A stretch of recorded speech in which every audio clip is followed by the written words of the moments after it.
Hi, this is Steve Gillmor, and welcome to the Gillmor Gang. We have a motley or mottled crew today, coming from starting with Half Moon Bay, the wonderful Robert Scoble. Welcome, Robert. Hey, thanks for having me on. Also from the slightly addled British state of mind, Andrew Keane. Welcome, Andrew. Thank you very much. Oh, you enjoyed that one as opposed to the last time we tried it? You said I was annoying last time. Ah, thanks. Now we got that on the record too. I thought that was your goal in life. And that the other Brit voice that we hear is the infamous Kevin Marks. Welcome, Kevin. Hi there. Nice to see you or hear you. Yeah, both this time. And our special guest is Jyri Engestrom. Welcome, Jyri. Hey everyone, great to be here. We don't have a title or a location of your brand on the internet. What is it that you're doing these days? Oh, right now I've mostly been doing small angel investments. I worked at Google for a couple of years. I left in October of last year, and since then I've been a sort of free agent, advising startups. You were the co-founder or founder of the infamous Haiku or Yaiku? Yep, Haiku, Jaiku, Yaiku, however you want to pronounce it. That's right. Yeah, we were acquired by Google in 2007, and then I worked as product manager of, I think at one point it was called Google Social, starting up services that eventually became bundled into Google Buzz. Well, we're pleased that you could join us, and I want to get back to you in a second. I'd like to start with Robert Scoble and get his overview of what he saw at the last 2 days of Google I/O. Well, the big news was Google TV, which is still a ways off before we have it in our house. It looked very fascinating to me because it takes a very web-centric approach, where other approaches like Microsoft Media Center take a more your own media approach and didn't think about the web in as complete a fashion. But I still need to see it a little bit more to really have an idea of if it's really going to take over my TV experience at home. Well, you have a media center, right? Yeah, and I have a Mac Mini as well that's hooked up to my HD TV. But those are pretty geeky ways to put stuff onto a TV. You know, my wife will never use it for that.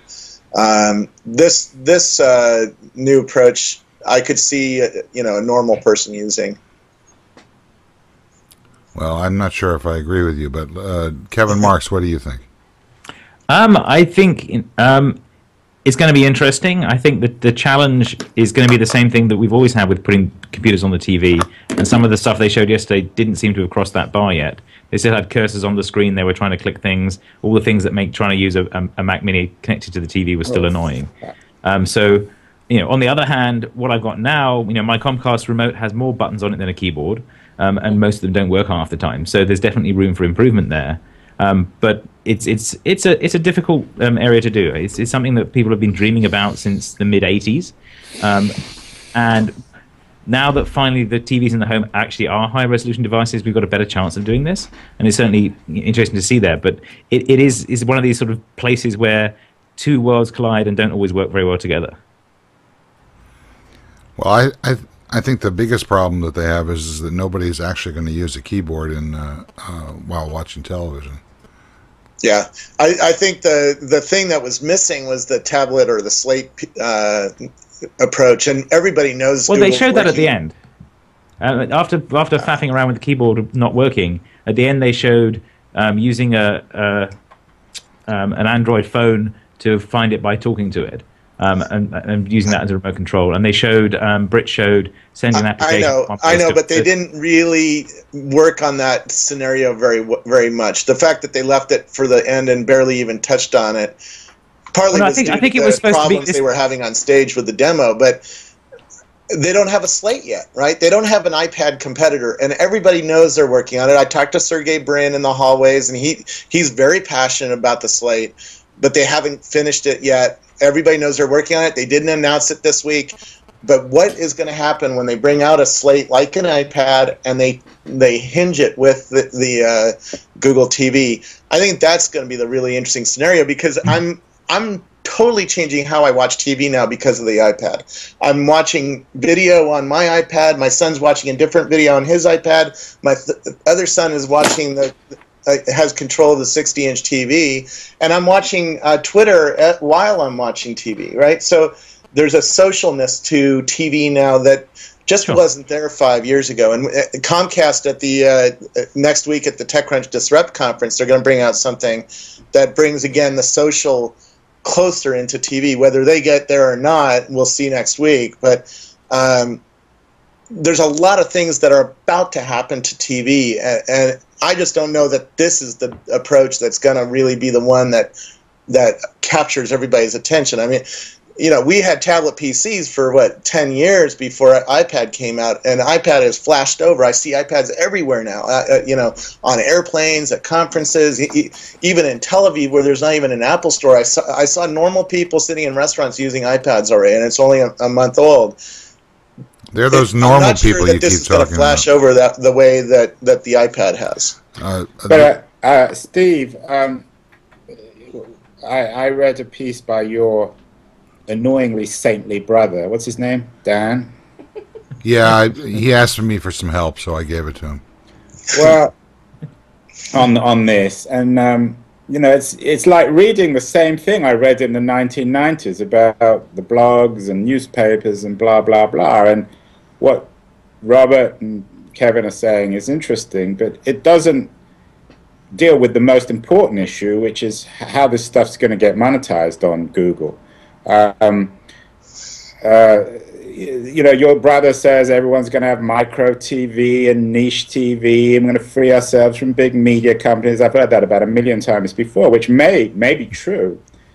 But if Google's in charge and it's all being driven over a Google platform, if you want to put a high-quality video together, it's not a viable business model because there's no way of actually getting a return on the investment. Well, I mean, last night I had drinks with Al Sarasevich at the Chronicle. He told me that in terms of newspapers, they're going back to their print model because the web doesn't drive a coherent. Oh well, yeah, model. Exactly the same. I think that's a good plan. Let's follow the Chronicle down the rat hole of despair. Well, but there's still no. It's not. Are you guys optimistic about business models? Are you going to be able? Hell yes. You know, the problem is getting an audience onto these devices and then finding a new way to interact and put new kinds of advertising into TV. When you have TV, when people are watching TV, they're very focused and very, very open to emotional experiences, something that you just can't get when you're surfing the web. And there are a ton of business models out there if they get an audience. Give me some examples that work. Oh, look all over the place. With video. Just the iPad works. The iPad's getting tons of. The iPad's dominant. You know, the people at the press conference. Who's making money? The people at the. Hang on a second. Every second right now, dude. I mean, come on, join the modern world. Robert, excuse me. All the CEOs that were on stage at the press conference after this event, I think they were at the event as well. I missed the keynote, but you know, Howard Stringer from Sony and our latest representative from the late great Flash empire, and some other people. It was like a row of dinosaurs all trying to figure out who to mate with. And you add them all up together, and you've got this sort of, you know, weak clone of Steve Jobs. I mean, Steve Jobs has got this whole thing nailed end to end, and you know, I think it's exciting that Google is driving Apple forward, but that's about the size of it. This is, you know, Google is a huge farm club for Apple at this point. Jyri, what do you think about that? Since you are a refugee from. Well, I think that one point that maybe wasn't mentioned yet that I personally distinguish between like traditional TV and the new models is, you know, TV has one big asset, which is you just sit in front of it and you switch your brain off and something comes at you. So it's minimal effort discovery. And people are used to that. And right now, with pretty much all the web TV models I've seen so far, that step of discovery always requires some kind of an entry. You query for something, and it's usually not done in a very good way. So I'm looking at, I'm really interested in the announcement with Jyri, for instance. I don't know if that's how you pronounce it, this Israeli startup. Are you guys familiar with that? No, go ahead. Explain. So this is a startup that's inventing new ways of basically delivering you content based on things like your mood, stuff that Google knows about you. And I think that's kind of cool because, theoretically, you're going to have a way of delivering content that's not based on any of this, having to type stuff in, or, whether even if it's a pad, if it's a slate, you're still going to need to do clumsy stuff. You'd rather just want to watch something by switching the thing on and knowing what you want to see. Well, this is where Comcast is going. They're trying to build the Foursquare. And let me turn my video off. I was just playing with Sprint TV on my Android phone. Comcast is trying to make it so that we build a social system around TV. So if you check into 24, all of a sudden I see that you've checked in on 24 and are watching 24, and then you can tell me, you can signal whether that's a good show or not, and then I can click, add that to my list of things to play. The Google TV goes more for a search metaphor, obviously, because you're going to hear about 24 somewhere in the world, and then you're going to search for 24 and find the video that way. That just seems ludicrous. The idea that that this is an advantage. This reminds me of the Cube experiment back in the 1920s or whenever it was that they invented Java as a set-top box driver, and they. This whole interactive TV idea. People like to use the iPad while they're not watching TV and listening to it. Right. Yeah. Well, they're half watching TV. Sure. Yeah, exactly. Well, that's the model. So I was unconvinced by the picture-in-picture stuff and that thing. That seems like very, very fiddly, and actually having two devices is easier than that. And I found when I'm doing that kind of thing, when I'm watching TV and having a conversation at the same time, even though I could do that picture-in-picture on the big screen, it's actually better to have the big screen being the video and the local screen being the conversational piece. Yeah. And they didn't really address that very well. I think it's partly because they had the agenda of they're telling Sony you can do it all with a one box. But actually it was fairly clear that the right answer to that is having two devices and both the devices being useful devices rather than one of them being the really annoying remote control that's designed by some committee at Comcast, all of which get to control a different set of buttons. I think part of this is the tablet just isn't finished yet, and they are holding back some pieces. And so is Apple, by the way. Apple has this beautiful iPad on my couch, but the Apple TV doesn't integrate very well with it. There's not an Apple TV app for my iPad where I can control my Apple TV and I can push video, or I can say, what's that? Oh, there's one for the touch. The remote control for that, yeah, but not for the iPad. I don't use small devices on the couch. As Steve Jobs said, Robert, completely changed my couch. As Steve Jobs said, we just invented this thing. We released it, shipped it on Saturday, and now it's Sunday. We're taking a day off. Is this going to happen on the iPad? There's all sorts of things that are wrong with the iPad, but they're all getting fixed, and they're getting fixed by paying customers functioning as beta testers. Yeah. All right, and it's not like there was a big surprise that Google needed to deliver a tablet for today. They just couldn't do it.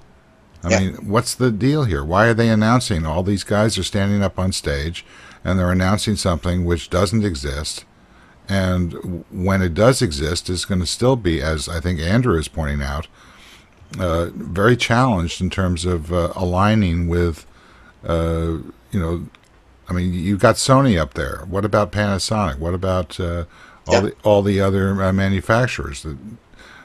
It's like they've sort of strung this together, and it's incredible that Google.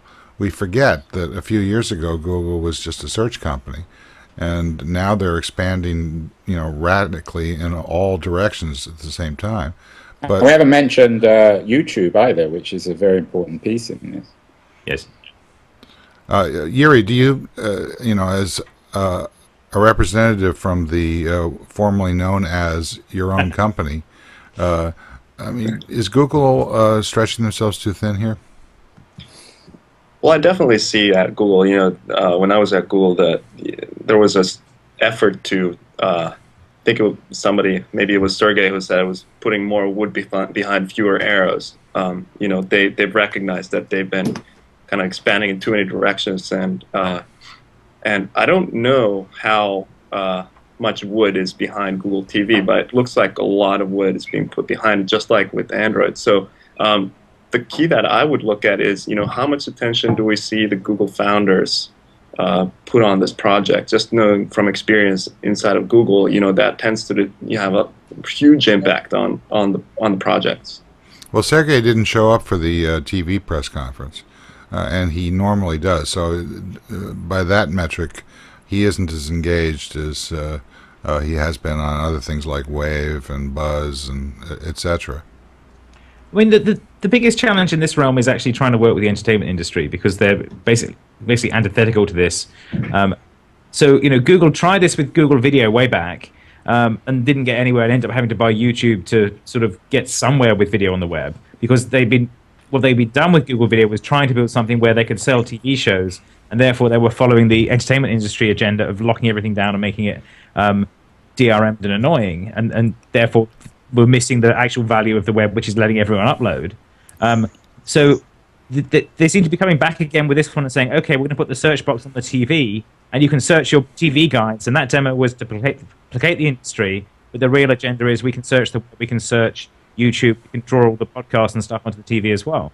And so the Google Listen demo, which was sort of rushed because Brit's time had been eaten up by the others, I think has some mix to it. That's actually interesting. You want to explain what you're talking about? So Google Listen is the podcast app for Android. I don't know if you guys use that because you're all iPhone fans. It lets you add podcasts. It downloads them and plays them, and it works fairly well. It has some glitches with it, but the point is it's a search-based metaphor. You search for something. You search for Gillmor Gang, and it'll say, "Here's the podcast for the Gillmor Gang. Do you want to subscribe to it?" And then you add that to the playlist. And then as when it finds new episodes, it updates them and it'll play them over the phone. It's not the best podcast client I've ever used, because it tends to make you press too many buttons while you're trying to drive. But apart from the basic idea is sound, and if they're going to take that idea and put some wood behind it, as Jyri says, that has some potential to be more interesting. But yeah, the challenge is this stuff is hard and complicated, and it's a different kind of user interface design. And the thing that was sort of obvious from that demo was that they hadn't really thought about the issues of having the screen 10 feet away with a tiny little cursor on it very much, compared to what Apple have done with Apple TV, where you can actually use that thing from a long way away quite usably, but they've constrained things there. There's a middle ground there somewhere, but it's a very hard middle ground to find. Kevin, haven't you, in the last sentence, just defined the difference between Apple and Google? Apple comes out with beautiful user interfaces, user experiences. They feel finished. They feel good. But Google has better integration between different cloud-based services. The thing that really excited me yesterday wasn't the Apple TV. It was the fact that they're hooking more and more services into the Android platform.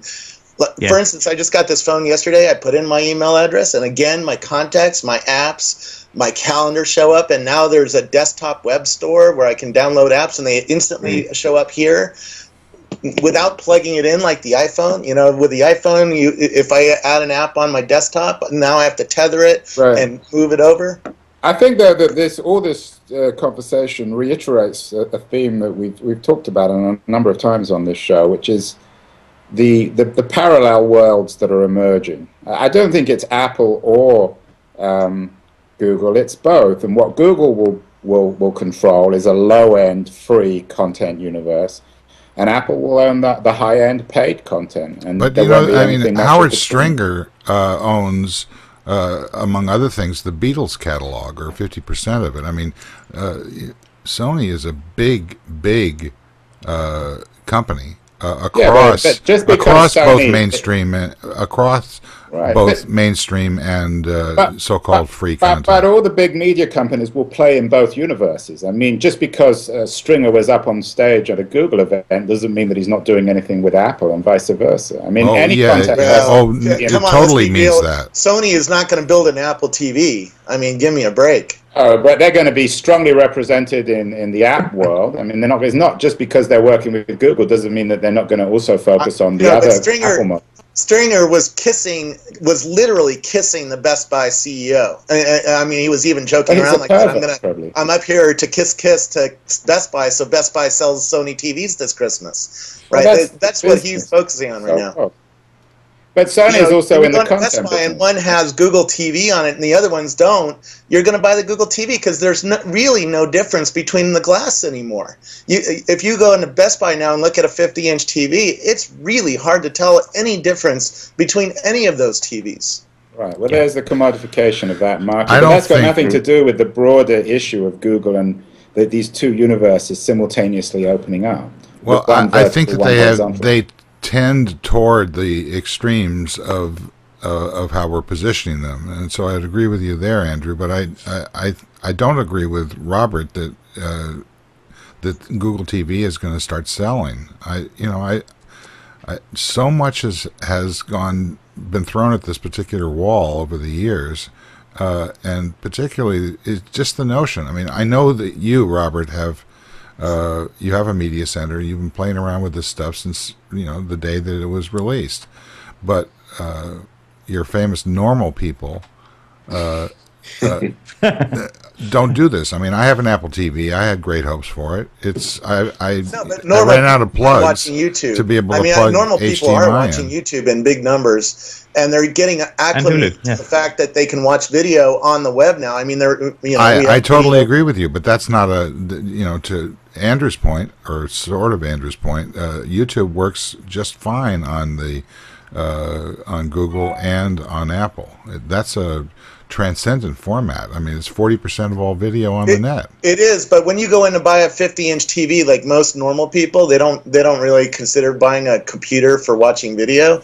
But they want to watch the Sharks or the 49ers. They want to buy a 50-inch TV. When you're in Best Buy and choosing between all those 50 different TVs, you're going to go with the one that plays YouTube the best. So I think these you think this is going to pay?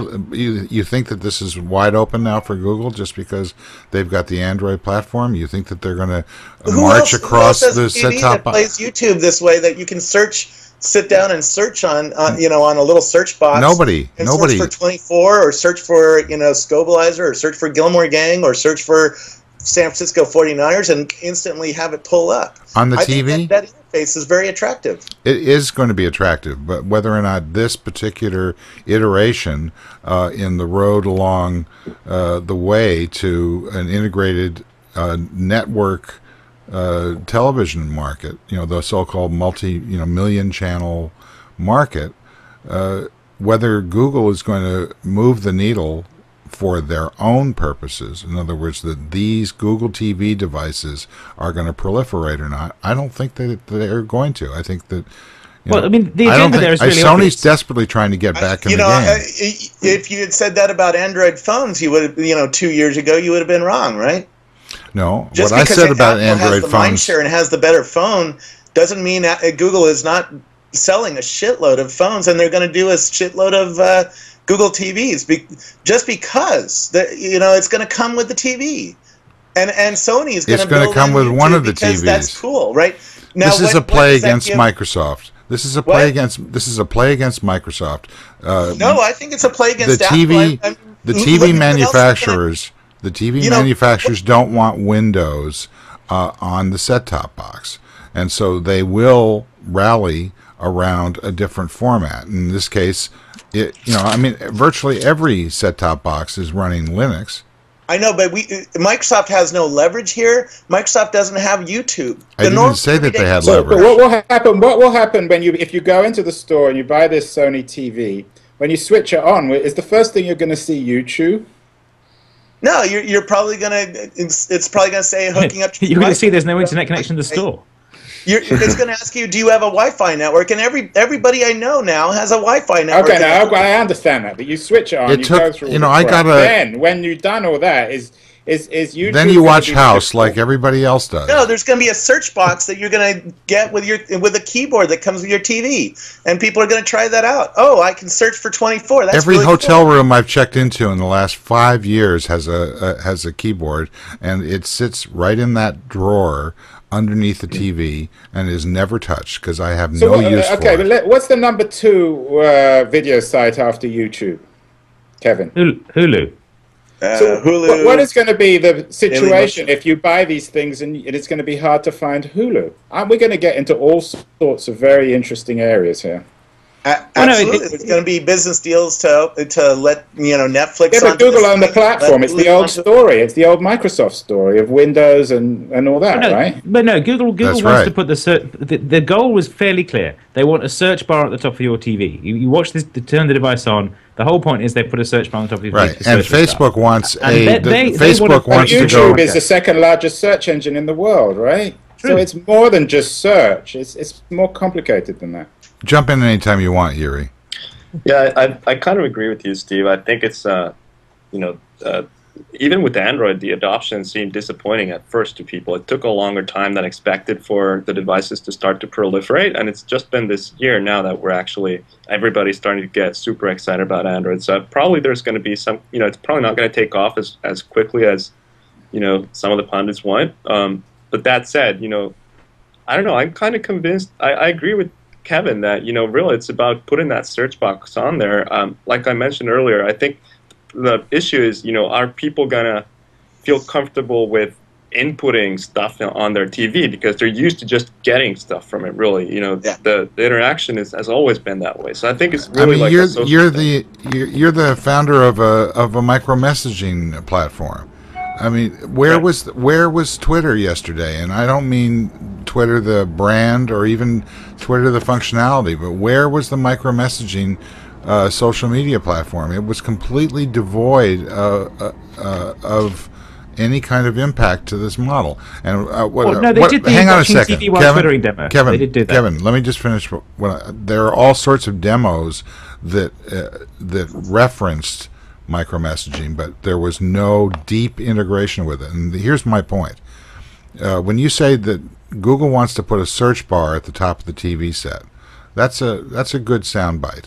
Another soundbite would be, what does Facebook want to do? Do they want a search bar at the top? No, they want a like directory.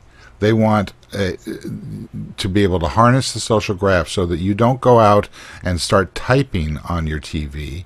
You want to have that stuff pushed to you. It's a push mechanism coming from the recommendations and the behavior of your friends and their friends. Spot on, Steve. I think that's spot on.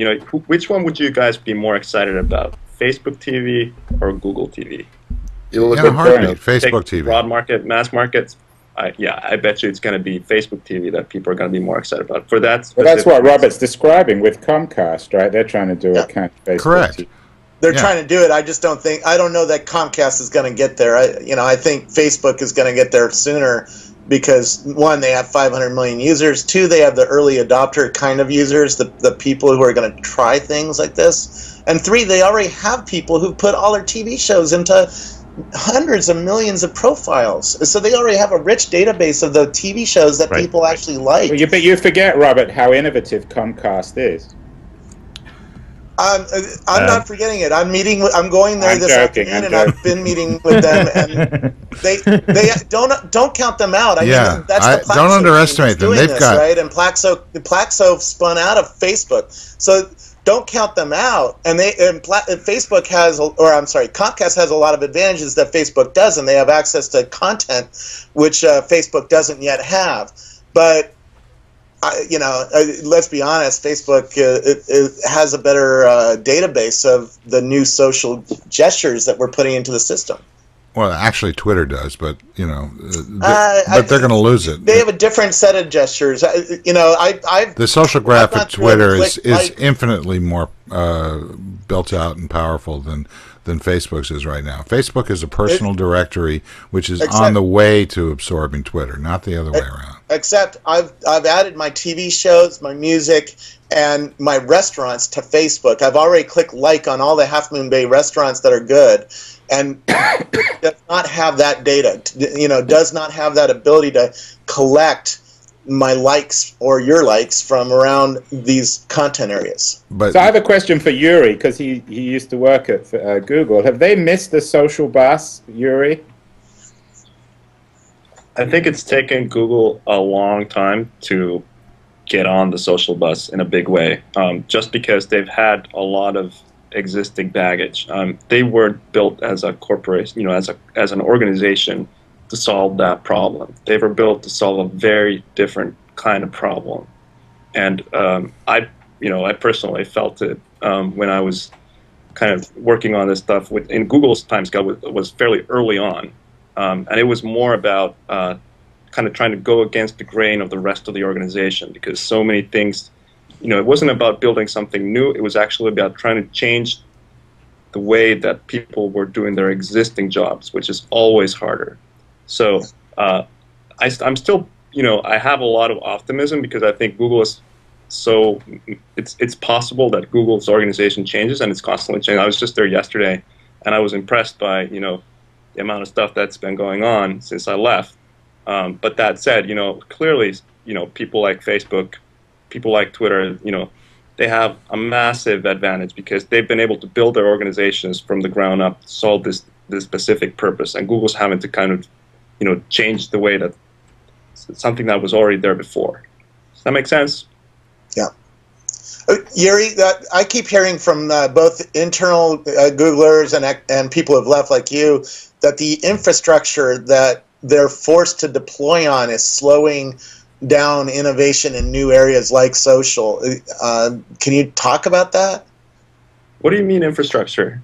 Well, from what I hear, if you want to build something like Google Buzz, you have to deploy it into existing infrastructure that was made really for search, and it's harder to deploy into that existing infrastructure than, for instance, starting up a company like FriendFeed and doing a brand new infrastructure that's made for this messaging and social graph world.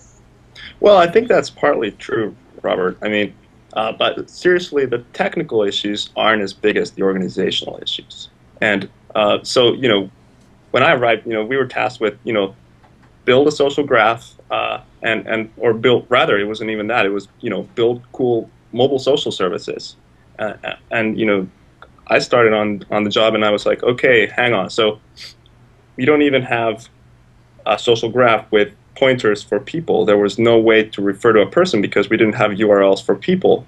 So one of the things we had to start was, what a project called Google Profiles, just so that we could get a URL for a person. It's kind of the necessity for having a social graph, right? So you need nodes, first of all. So a lot of that worked. We didn't have an activity streams backend. And all that kind of infrastructure is now in place, and it's running actually at scale. So in that sense, I think, right now we're seeing, I think this year, in fact, is the first year. It took a couple of years for Google to get here. Now they're at a point where they actually do have that infrastructure, and it's up to them to see if they can actually innovate on the product. Yeah, I think that's... The issue is not so much that their infrastructure is bad, it's just that they have a lot of users, so anything you build has to be able to work for a couple of million users on day one, which is very different from doing a startup and growing it slowly. So there was the sort of Google infrastructure tax, which was, and Jyri had this when he joined, was if you built your startup in some other way, and then you need to translate that into Google's infrastructure with the way that they design things, that there is a cost in doing that. And part of the point of them doing App Engine was to make it easy for people to build things in the way that they work, so that they can then move them in more easily. Got it. Speaking of infrastructure, Kevin, I want to ask you a question. Can you explain the announcements around VP8 and can, I mean, not too much, because there's actually Steve Jobs. How many hours do you want? Wait, hang on a second. VPA? Let me ask the question specifically. Okay. We're about to find out. If I could explain it to Andrew, that would be a good test. Yes, I agree, but I still want to ask the specific question that I'm interested in, which is... sounds like a dream. They apparently announced, Robert, you can confirm this for me, in the keynote that they were rolling out VP8 on YouTube, that they were now encoding anything above, I believe, 720p in VP8. What does that mean, and does that have any effect on H.264 being rolled out so that when this show goes out on YouTube, that it's immediately available on the iPhone, which is the only thing I care about? I didn't know that.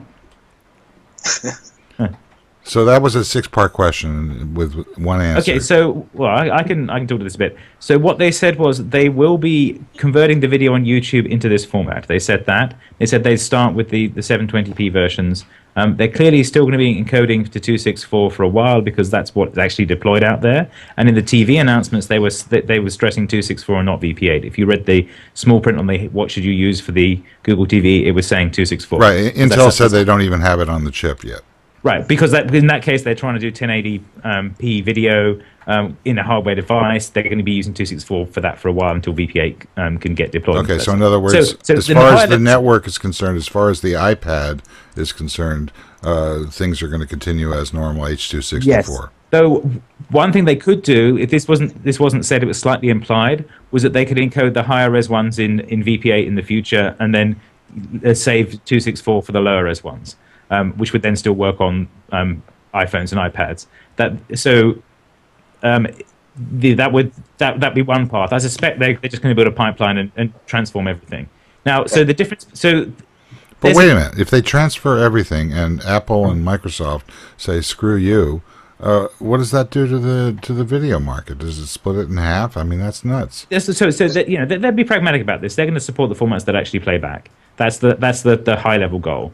VPA has got a couple of goals. One is it's supposed to be not patent encumbered. The idea is to produce something that Firefox and the open source world can ship. The other agenda there is to provide something that is a challenge to H.264, because H.264 and the MPEG-LA, if they do get a lock on this, could potentially raise the royalty rates very high in the next couple of years. And this is a good hedge against that. To say, okay, we have this other thing that's going to stop them from raising the fee for 264 from 5 million a year to 50 million a year. So that's a part of that. The other history here is that Apple has been saying we can't use open source codecs because someone will sue us, and the reason nobody's sued anyone up to now is because the companies using them are too small. So Google's basically painted a big target on themselves and said, okay, if there's someone out there with IP that wants to sue this, here's a big target. That will then take that argument away from that. And it may be that they get a lawsuit, or it may be that a patent pool is put together for VP8. I know the MPEG-LA guys are talking about that. But the negotiation of the terms for that should presumably be lower than the terms they've got for 264. It's basically reopening that. Yeah, and there's no indemnification for attacks in what Google's doing. Right, but there's the point is the people who are using the open source stuff now are too small to sue. That's been Apple's suggestion up to now. Google's saying, hey, we're big enough to sue you. Use us as an example, and we've got enough lawyers to fight this. And so it's not direct indemnification. They're not going to do that. Nobody does that. Nobody says, I will indemnify you against any patent or something else. Nobody does it until somebody does. I mean, Sun did it with open source, with Linux, in a narrow band of their own servers and products. I mean, it's possible that somebody's going to step in as a marketing gesture. Maybe, but the patent thickets in this stuff are a complete nightmare. They really are. So no one's going to wade in and say, sure, we'll indemnify anyone forever, because that's just going to encourage the lawyers to attack everyone. What they will do is fight it sensibly in court. The Google execs I talked with said that this is a play for 3 years from now. They want to clean up the market and make it a lot easier to license and to reduce cost of these codecs. I think Kevin's exactly right. It's a long-term thing, but it's a good thing. So I don't know what other details you want to talk about this, the kinds of the codecs and what they look like, or no. I just wanted that you said that you were going to explain this to Andrew. Andrew, do you understand now? No, I'm not really interested. I have to admit, it sounds boring. Okay. So what Fair enough. What would you find exciting about anything? You want? This is an adult or a children's show? No, this is a children's show. This is an extension of Howdy Doody, which I was on My in mind is elsewhere. 1923. Hey, can I ask you guys a question? Yes. What did you guys think of Robert? Robert and I have the same former boss, Vic Gundatra, who's now at Google. He used to be at Microsoft. What did you guys think about Vic's performance at I/O? Well, it's gotten raves from people who don't know him. To me, it seemed like he was, he was the same old Vic. He's loosened up a lot, and he had something to sell this time. Whereas in the past, a year ago, it was like, I got your wave here, pal. I got your wave, and what happened to Wave, by the way? Wave is coming back. I spent a lot of time with the team yesterday, and they spent the last 6 months just building out scale so that their service was faster, and that has dramatically improved. I was using it at the conference, and it's dramatically faster, but it doesn't really have very many new features in the last 6 months. Yeah, it doesn't have that one feature called a public stream that seems to be what everybody actually wants. No, actually, they do have a public stream. Say again? Speed was never an issue with Wave for me personally. What, speed? Other stuff, I just didn't have any speed. Yeah, no, I'm not talking about speed. I'm talking about... they do have a public Wave. We were using it with Gina Trapina and Leo Laporte. There was hundreds of people using the same Wave all over the world, and it was pretty cool stuff. The problem is... it isn't actually a stream. The problem is Wave is an infinite stream that's long. And if you have 1,000 people writing to this infinite stream all at the same time, all on different pieces of the stream, what happens if Steve Gillmor says something really brilliant right here, and then I want to share it with Jyri? I can't do that. There's no permalinks. It really sucks. And then they stuck this infinite strip into a stupid email interface that makes it unproductive. And the team is very focused on both of those things. You're going to see both of those things fixed over the next... doesn't this come back to Jyri's point about Google and social? Because isn't Wave, the whole point of Wave is to sort of turn email into a social product? Well, it's to turn email into a more collaborative product. I don't know about social, but if I wanted to work with you on a project, Wave is a lot better than sending an email back and forth synchronously. Yeah, I think there's also a difference between, having a social meaning, something that happens in the public, versus something that happens within a small group. And I definitely, my gist on Wave is just, it's really meant for, the kind of work group interaction. That's actually a very natural product for Googlers to build because, that's how they spend most of their days is working in small teams.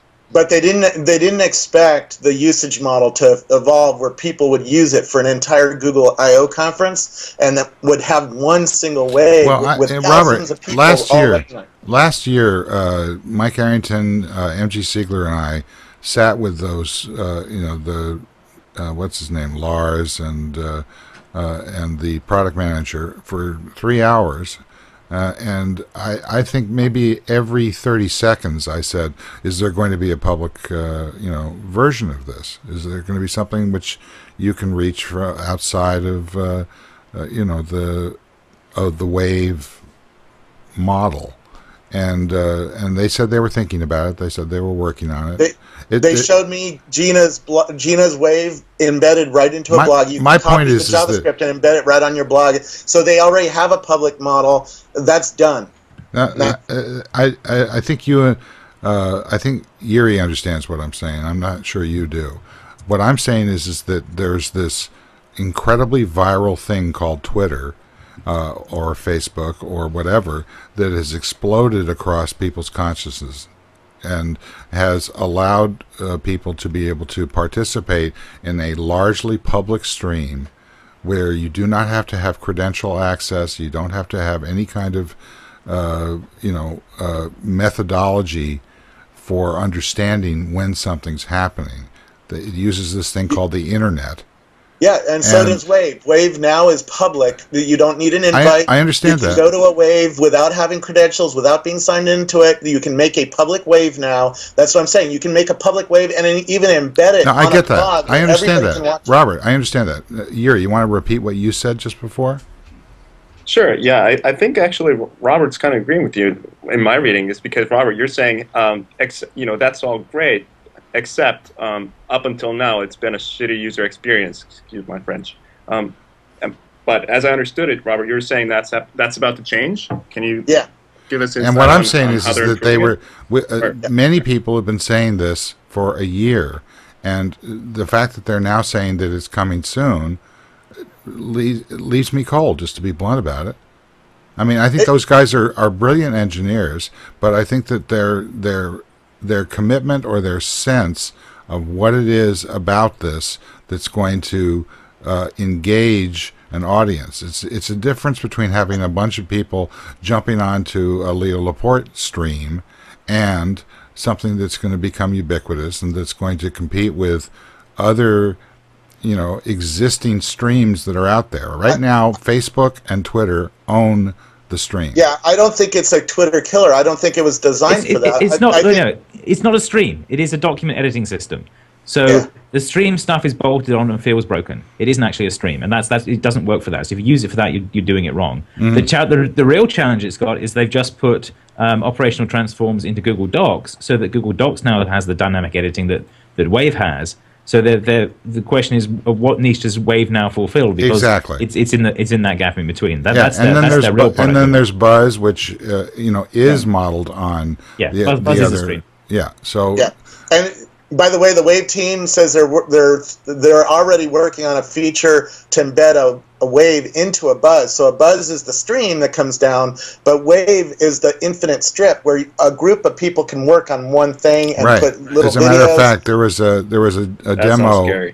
There was a demo at Google I/O of a chatter application which embedded a Wave into a chatter stream. So yeah, I mean that's definitely going to be a solution that will be useful. But the question still remains, are people going to engage around a specific usage model, which to Kevin's point is sort of caught between 2 or 3 different models, none of which it satisfies? I think they will, but they need a few more fixes. For instance, the permalink one is really key in my mind. I can't use Wave in a public to do public sharing if I can't point at the really interesting feature or the really interesting content that Steve Gillmor put 15 feet down this infinite strip. When you have infinite strip, that would be my point. Those features are coming. So hang out. Well, I've got plenty of time because it's already been a year, and I don't think it's going to be another year. It'll be 2 years before they do that. Maybe the problem was that it was framed as a reinvention of email, which it really, frankly, maybe is not about. It's about reinvention of docs, like Kevin said, or reinvention of wikis. Yeah. I mean, it's a wiki on steroids without having to know wiki syntax, right? Well, this is a specific. The wiki design that we've settled on is there's a document on the front and on the back there's a conversation. If you think about the way MediaWiki works now, you have a document you're editing and then hidden behind a tab is an argument about the document. And Wave still has the document and the argument in line, and there isn't a good social protocol for when do I delete this discussion and say, okay, that's resolved. And that's so maybe we need a stick which has Wave on one side and Buzz on the other side, right? Well, no, I mean, be able to comment on a piece of it is useful, but the modality of here's the finished work, here's the conversation we're having about the work, that's been solved in MediaWiki to some extent, though it's even though the UX is still fairly horrible. Right. Well, I have to go down. Can I ask you guys a question? Let's just stand back and say, where does Google want to be with all this stuff in 5 years? Wave, Buzz, blah blah blah. Here's a scenario that we haven't talked about. We haven't talked about Google Latitude, and that's another. No, but answer my question. Don't add another one. That gets even more confusing. Where does Google want to be in 5 years? He's allowed to add another one to answer the question. Andrew, you got to understand all the bricks that Google is laying as a foundation before you can talk about the house that's going to be built on top of that foundation. And if you want to see where Google is going, they want to own every interaction you have with either the business world, the social world, the TV world, the media world. They're going for the whole banana. And if you want to see the whole house, the house hasn't been built yet. The foundations are being built right now. It makes Steve Jobs' day every time that somebody says this, because while they're moving along, building their foundation, he's selling tons of razor blades, and they're called iPad. But don't bring in can we ask the other guys where Google want to be? Jyri and Kevin, do you agree with Scoble about this banana thing? No. Well, he said they're going for the big banana. Do you know what banana is? I'm not quite sure. What is that, a potato? You're just losing it now. I think what Google is going to be doing in 5 years is fairly analogous to what they're doing now. I mean, they found a way to make money from advertising to fund the stuff that they actually want to do, which is to index all the information in the world. They're going to keep doing that. They've said, you know, our next $1 billion business is still going to be advertising. But they're using the money that they've got to invest in infrastructure to make sure that the web stays in a form that they can do that.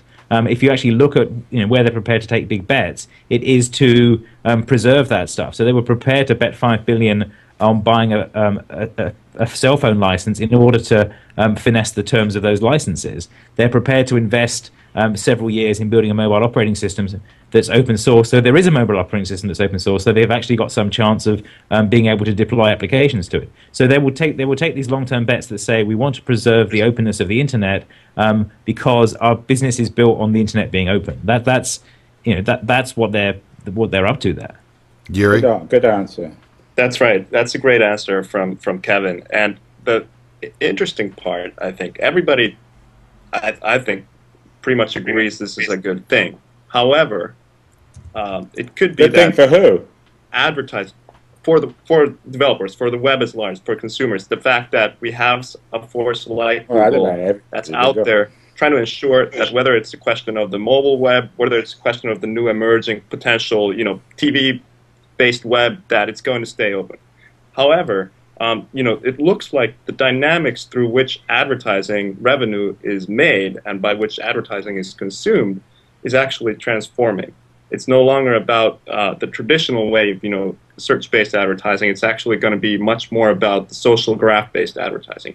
And I think that's now the key issue that, we're watching. Right. Whether Google's going to survive.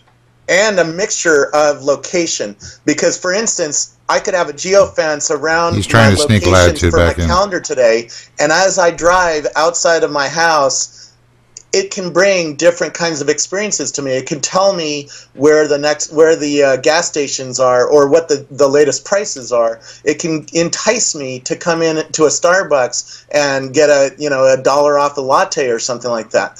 And it's that mixture of location with the social graph, because it can say, hey, 5 of your friends are at the Starbucks up ahead. Why don't you join them? Oh, by the way, if you join them, you'll get $1 off because 5 of your friends are there. That's a new kind of advertising methodology that nobody is really discussing, but behind closed doors, Google is definitely thinking about. So you're saying, Robert, that in 5 years, Google's business model will be the social? I think the web's business model will be the social. The question is, how much of it does Google own? Right, they're going for the big banana. They're going for it. I mean, Google's not going to give up to Facebook. But they're not going to own it. They're going to try and build it as infrastructure. They want it to be infrastructure. That's the point of the Buzz stuff. Is not everything shall move into Buzz. It's Buzz shall be built on a set of open standards that interop with other people. That's the underlying message of it. Google also has existing relationships with a lot of advertisers. I mean, Vic made that point on stage yesterday that they have hundreds of millions of advertisers around the world where other systems are making deals with much smaller numbers. So by building infrastructure and building advertising infrastructure, they can throw a lot of advertising at a model like what I just talked about, where other systems are going to struggle to get that kind of depth of advertising. Okay, so Andrew, you have a hard stop. So let's go around the table, starting with you. Final thoughts. Well, interesting show. fortunately, we didn't talk too much about Apple. I think Kevin's vision of Google is fascinating, and I think he's probably right. I have one question, though, on Google for you guys. Who is in charge of strategy there? Why is that a funny question? It's asked and answered, basically. Okay, so you have nothing else to say? Well, I have a lot more to say, but I gotta go. All right, well, yeah, that's unfortunate, but we'll do it again, won't we? Have I behaved myself this time? Yeah, you've done better this time. So on the strategy question, I think smiling. Part of the challenge with big companies is they have a strategy tax. I know Robert's talked about this from Microsoft in the past, is that if you try and do something new, some other department will come and sit on you and say, that's against our strategy. So part of Google's strategy is to try and avoid that by doing lots of things at once, and not having one group being able to sit on another. They don't always achieve that, but that's part of the reason they can seem so chaotic, because they deliberately designed it to have competing teams working on similar ideas. Robert? Kevin, there is one strategy tax that we haven't discussed about Google, and that is if you work at Google, you will not put Facebook on anything. And you do not see the ability to... You would not be able to. Actually, that's not quite true. YouTube has been able to support Facebook. That's not Google. That's Facebook not letting Google do it. Having spent a big chunk of time trying to get that to happen. Come on, every little startup in the world sucks off the social graph off of Facebook and puts it onto their... They look at each other in the same way. I want to suck your social graph. Do it. And how much does that cost? Sorry, but that's not available bucks, to. And I got my Square. I got my Square, so I'll take your credit card. You have to, but you can't pay cash in the. I have the new Square. It's awesome. I'll take your credit card, no problem. All right, Jyri, last thoughts. Yeah, I think the last thought already came out. For me, it's about the social web and the social graph. Kind of really the social graph becoming the basis of most of the revenue that's generated on the web over the next, whether it's 5-year timescale, I don't know what the real timescale is, but that's what I believe is going to happen.